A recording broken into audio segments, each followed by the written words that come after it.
যারা ইসরায়েলের সাথে হাত মিলিয়েছে, এই গাদ্দার, এরা হচ্ছে উম্মার সবচেয়ে বড় গাদ্দার। হোক সেটা আহলে সৌদ, হোক সেটা আরব আমিরাত বা দুবাই বা যে কেউ। আল্লাহ রাব্বুল আলামিন বলেছেন, আমি মনে করি এই আয়াতগুলো একটু।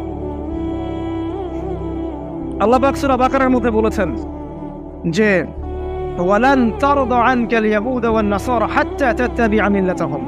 হে নবী, ইহুদি এবং খ্রিস্টানদের এই অ্যালায়েন্সটা, যারা ইসলামের দুশমন, তারা কোশ্চেন কালেও আপনার প্রতি সন্তুষ্ট হবে না যতক্ষণ না আপনি ওদের মিল্লাত গ্রহণ করছেন।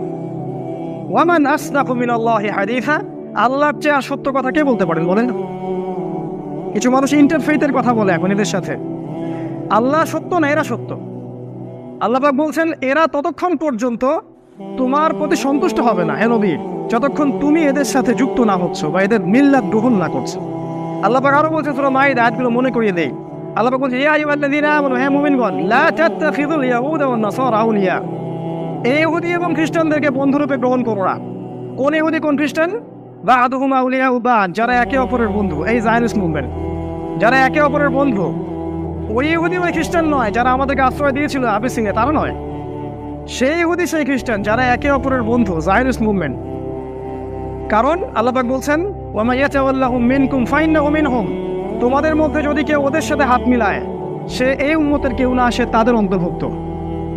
এটা আল্লাহর কথা। যারা এদের সাথে হাত মিলাচ্ছে, অ্যালায়েন্স করছে, তারা আমাদের উম্মার কেউ না।